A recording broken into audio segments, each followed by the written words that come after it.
The Christmas lights outside my window blinked like they were mocking me. Too bright, too cheerful for the silence, sitting heavy in my chest.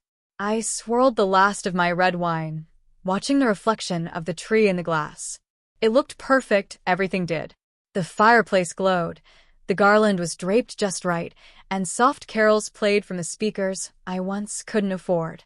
But perfection can feel awfully lonely when you know how hard you had to fight for it. It was supposed to be a quiet evening. My daughter, Harper, was upstairs packing for her college winter trip, humming to herself, something I hadn't heard her do in years. Then my phone buzzed. It was a message I didn't expect. From him. My brother, Adam. A photo of my ex-husband, Jason, sitting beside him at a restaurant. Both smiling. Both acting like that Christmas never happened. Below the photo, Adam had written only 5 words. "You still mad about it?" I stared at the message, my pulse quickening. My first instinct was to delete it, to protect the peace I'd built. But something in me froze, the same way it had all those years ago when they looked my daughter in the eye and told her there was no room for him. They'd thought I'd forgotten. But I never do. Not on Christmas. I set my glass down, took a deep breath, and opened the old wooden box by the fireplace, the one holding the memory that started it all. The memory hit me before I could stop it. The sound of laughter that wasn't mine, the smell of cinnamon rolls cooling on the counter, and the low hum of carols playing from an old speaker. It was Christmas Eve, 6 years ago. Harper was 16, still wearing the fuzzy socks with reindeer on them, and a heart big enough to forgive the whole world. She had come downstairs, clutching her phone, her eyes shining in that way only teenage girls get when they care too much. "Mom, can we invite Evan? His parents are out of town, and he's kind of alone this year," she said, her voice soft, hopeful. Before I could answer, Jason looked up from trimming the tree, his tone sharp. "Absolutely not. We barely have enough room for our own family, Harper." My brother, Adam, laughed from the couch. "Yeah, kiddo. It's Christmas, not a charity drive." The way her face fell still burns in my memory, her shoulders curling inward, her lips parting like she wanted to argue but didn't know how. He doesn't have anyone," she whispered. Jason sighed, brushing a pine needle from his sleeve. "There's no room for him, Harper." End of discussion. The fire popped, a spark flaring like protest. And I stood there, frozen, a woman caught between peacekeeping and motherhood. I wanted to say something.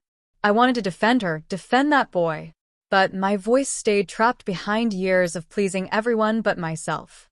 Harper's eyes met mine. That was the moment something inside her, and inside me, broke. Later that night, after she'd gone to her room, I found her gift to Evan sitting under the tree. A small, wrapped box with a tag that read, "To Evan, so, you know someone thought of you."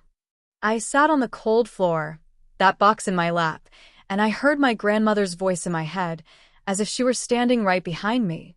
"A home isn't made of walls, Lauren. It's made of how you make others feel welcome." That night, I promised myself, one day, I'd build a place where there'd always be room. But first, I'd have to leave the one where there wasn't. Leaving wasn't dramatic. There were no slammed doors or screaming matches, just silence. The kind that hums in your ears and follows you even after you drive away.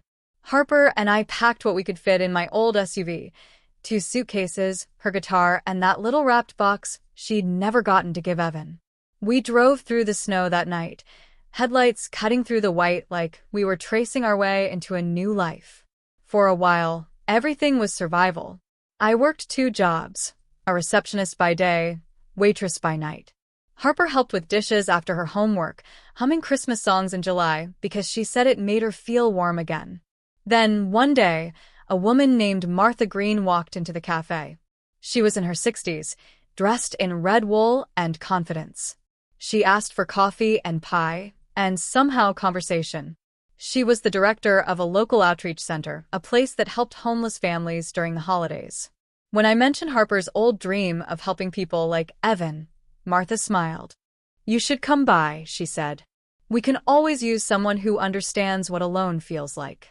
That weekend I did. What started as folding blankets and serving cocoa turned into organizing drives, managing volunteers, and eventually building something of my own.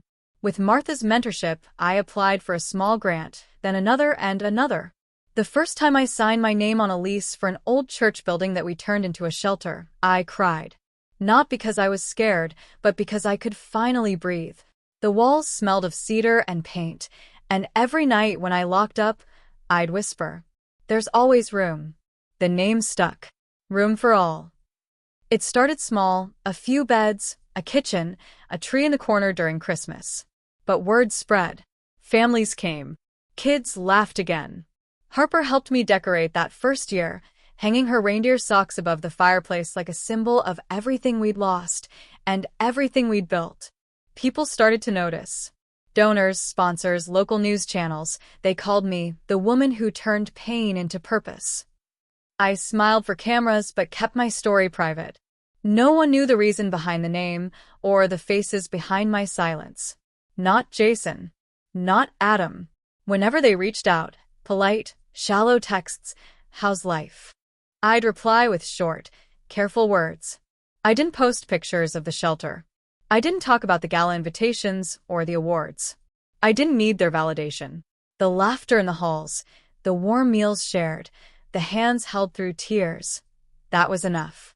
And yet, some nights, when the lights dimmed and everyone had gone home, I'd sit by the window of my office, sip cocoa, and watch the snow fall, wondering if they ever thought about the moment they said, "There's no room for him." Because every brick of my success was built from those words. It happened the week before Christmas. Snow blanketed the town again, soft and forgiving, as if it didn't remember the years it had witnessed my pain. I was at the shelter, now a full-fledged community center, finishing up the final touches for our annual holiday dinner. The scent of cinnamon and roasted apples filled the air. Kids' laughter echoed through the halls. That's when my assistant, Tara, poked her head into my office. "Lauren, there are 2 men asking for you in the lobby. They said they're family." For a second, I thought I'd misheard her. My heart did that strange flutter. Not excitement, but the ghost of old fear. When I stepped out, I saw them. Jason and Adam. Time had not been kind. Jason's once chiseled jaw was softer now, eyes tired. Adam's grin, the same smug one I remembered, faltered when he saw me walking toward them. "Lauren," Jason started, his voice cautious. "You look different." "I should," I said, smoothing my blazer. "It's been 6 years." They exchanged a glance. Adam cleared his throat. "We, heard about this place. Room for all, right? You're running it." "Yes," I said simply. Jason hesitated.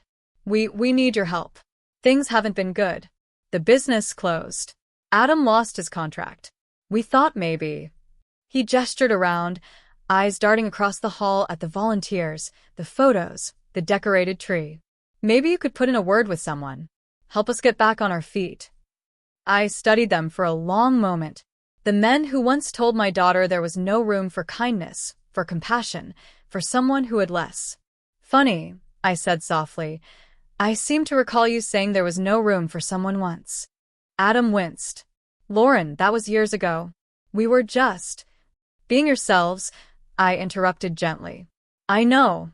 I turned and motioned for them to follow me down the hall. The floors gleamed under the golden lights.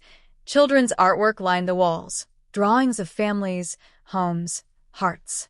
I stopped in front of the dining hall doors. When I opened them, they froze. Inside, volunteers were setting the long tables, each covered with green cloth, candles flickering, silverware polished. A huge banner hung across the far wall. "Room for all, annual holiday dinner." Jason's eyes darted from the tables to the families seated near the fireplace, single mothers, teens, elderly couples, kids laughing with plates full of food. "Every year," I said quietly, "we open the doors for those who have nowhere to go. We make room." Their silence was heavy, almost reverent. Adam's voice cracked first. "You built all this?" "I did." I paused, then added, "with people who believed in something bigger than themselves." Jason swallowed hard. "I didn't know you had it in you." I met his eyes. You didn't want to. He nodded, shame flickering in his gaze. I walked them back to my office. On the wall behind my desk was a framed photo. Me, Harper, and Martha at the ribbon-cutting ceremony. Below it hung that small tag I'd kept all these years. To Evan, so you know someone thought of you. Jason's voice broke the silence. Is that the reason you started all this? I smiled faintly. No. The reason was what you said. He blinked. What I said? Yes. I looked between them. The night you told my daughter there was no room. I built a life proving you wrong. Neither of them spoke. And for the first time, standing there beneath the soft hum of Christmas lights, I realized I didn't need their apology. They already knew. They sat across from me, both silent, their eyes flicking around the office like they were seeing ghosts of the past. Jason cleared his throat. Look, Lauren, I know things got ugly back then. We said things we shouldn't have. I need a second chance. We both do. I leaned back in my chair, tracing the rim of my coffee cup with my finger. His voice sounded small now, uncertain, almost frightened. The same man who once filled every room with his authority suddenly looked like someone lost. Adam spoke next, his tone brittle. We didn't mean to hurt Harper. We just thought we were doing what was best. I let out a soft laugh, not cruel, but sad. You thought cruelty was protection. You thought saying no room made you stronger. You were wrong. Jason's jaw tightened. So what? You won't help us? Oh, I didn't say that, I replied, standing slowly. My heels clicked against the hardwood as I walked to the window. Outside, snow was falling again, blanketing the shelter's sign, room for all, in white. I believe people can change. But change doesn't happen without work. They looked at each other, confused. I turned back toward them. Here's what I can offer. Adam straightened up. Anything, just tell us. For starters, Adam, you'll volunteer here. 1 week. Every evening. You'll serve food, listen to stories, learn names. You'll meet the people you used to laugh at. He blinked, speechless. And you, Jason. My voice softened. Harper doesn't need money or favors. She needs presence. If you want my help, you'll show up for her. Really show up. Go to therapy with her. Sit through the discomfort. Earn her trust again. Jason stared at the floor. His voice cracked. You think she'll even want that? I think she'll decide when she sees you try. Silence filled the room. The kind that feels like a reckoning. I walked over to the shelf and picked up a framed photo. Harper at her high school graduation, smiling so wide at her to look at. I placed it on the desk between us. She grew up despite everything you took from her. But she shouldn't have had to. Adam rubbed his hands together, nodding slowly. You're right. You're absolutely right. Jason met my eyes. You're stronger than I ever gave you credit for, Lauren. I smiled faintly. No, Jason. I'm just finally me. Then I leaned forward, my voice soft but steady. You both thought you were teaching me a lesson that Christmas about limits, about boundaries. But the real lesson was mine. Never let anyone tell you who's worthy of love, or space, or kindness. They didn't argue. They couldn't. As they left, I watched them step out into the snow. 2 men, smaller somehow, walking into the cold they once created. For the first time in years, I felt the peace I'd been building room by room. Christmas morning arrived quiet and still, the kind of stillness that feels like the world is holding its breath. The shelter was glowing again, the trees shimmering in gold light. Volunteers moved softly through the halls, carrying trays of pancakes and cocoa. Harper was home from college, hair longer now, smile brighter. She came up behind me as I arranged small ornaments on the mantel, each one handmade by children who had once stayed here. Mom, she said gently. Dad called last night. I turned. Oh. She nodded. He said he's starting therapy. He wanted me to know he's sorry. I searched her eyes, waiting to see what she felt. Anger, sadness, relief. But what I saw instead was peace. I told him I forgave him, she said softly. Not for him, for me. I smiled, my chest tightening. That's my girl. Later that evening, After the last family left and the lights dimmed, I walked out into the courtyard. Snowflakes drifted down like tiny blessings. Through the window, I could see Adam helping an elderly man fold blankets. His shoulders slumped, but his eyes softer now. He caught my gaze through the glass and nodded once. No words, just understanding. Inside, Harper plugged in the final string of lights around the entryway sign. Room for all. I ran my hand over the small wooden box on the windowsill, the same one I'd opened that night years ago. Inside was that little tag Harper had written for Evan. The paper was creased now, the ink fading, but the words still clear. So, you know someone thought of you. I smiled, tears catching the glow of the lights. My grandmother's voice echoed softly in my mind. A home isn't made of walls, Lauren. It's made of how you make others feel welcome. And she was right. I hadn't just built walls and rooms. I'd built belonging. I stepped outside one last time that night, letting the cold kiss my face, and whispered to the stars, maybe to her, maybe to myself. There's always room now. Then I looked back through the glass, at my daughter, at the laughter, at the warmth spilling from every corner of the place they once said was impossible.